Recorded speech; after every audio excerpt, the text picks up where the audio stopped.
Long ago, in a village by the river where the palm trees swayed with the whispers of the wind and the water hummed a quiet lullaby, there lived a young fisherman named Zuba. Zuba was not tall, nor did he have muscles like the great oaks of the forest, but his heart was steady and his hands knew the river as well as the fish knew the depths of the water. He would rise before the sun, the dew still fresh on the grass, and cast his nets into the cool, silver river with a patience learned from his ancestors. The river was like a mother to Zuba. He understood her moods, when she was calm, when she was angry, and when she whispered secrets through the rustling reeds. The elders told stories of a mermaid who lived deep in the heart of the river.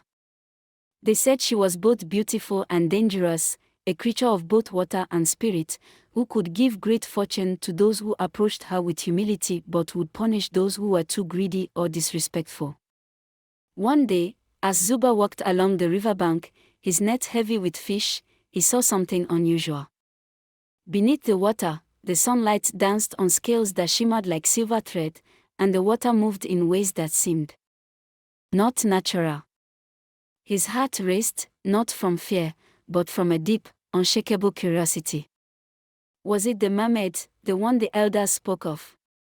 He stepped carefully into the cool, dark water, feeling the soft squish of mud beneath his feet.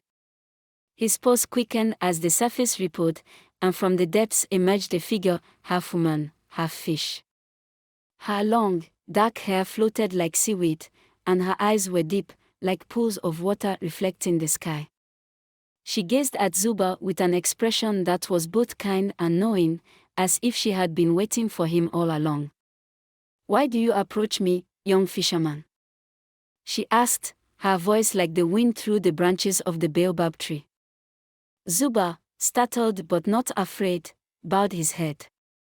"I have heard stories of you, of the gifts you give to those who are humble. I am but a simple fisherman, with nothing to offer, but I ask for your blessing, if you are willing." The mermaid smiled gently, her lips curling like the edges of a river's curve. "You speak with respect, but tell me this, what do you truly seek? Fortune, or understanding?" Zuba thought for a long moment. The river lapped at his ankles, and the village in the distance seemed so far away. He had lived his life content, but there was always a hunger inside him, a yearning to understand more, to know what lay beyond the horizon. His ancestors had always fished these waters, but what if there was something more? "I seek to understand the river," he said, his voice steady but uncertain. "I wish to know her secrets." The mermaid's smile softened, her eyes shimmering like stars reflected on a calm night. "Oh, understanding is a heavy thing to carry. But I will give you a gift. You shall learn the river's ways, but know this, if your heart falters, if your spirit strays, the river will reclaim what is hers." Zuba nodded, grateful but unsure. "I will not falter." With a swift motion, the mermaid stretched out a hand, and from her fingers, she drew forth a silver scale, smooth as moonlight and cold to the touch. "This," she said, "is a token of the river's wisdom. Keep it close, and it will guide you. But remember, it is not just the river that must be understood. It is the balance between the river and your own heart." Zuba took the scale, and the moment his fingers closed around it, he felt a warmth spread through him. He understood, in that moment, that the river was not just a source of food or life, it was a living, breathing entity, with desires and moods like his own. Over the next days, Zuba fished with a new understanding. He could feel the river's currents in his bones, could sense when the fish would swim near, and could even hear the whispers of the water, as though it was speaking to him. He returned to the village with nets full, his heart full of pride for the abundance he brought. But as his fortune grew, so did his pride. He began to take more from the river than he needed, casting his nets deeper and longer, always seeking more. The villagers noticed, and though they spoke in hushed tones, they feared for Zuba. "The river," they said, "gives only what she can, and no more." One evening, As the sun sank low and painted the sky with hues of red and gold, Zuba went to the river to cast his net one final time for the day. The water was unusually still, the air thick with silence. Zuba, feeling the pull of ambition in his chest, threw his net far into the river, far deeper than he had ever dared. But as soon as the net sank beneath the water, the current shifted.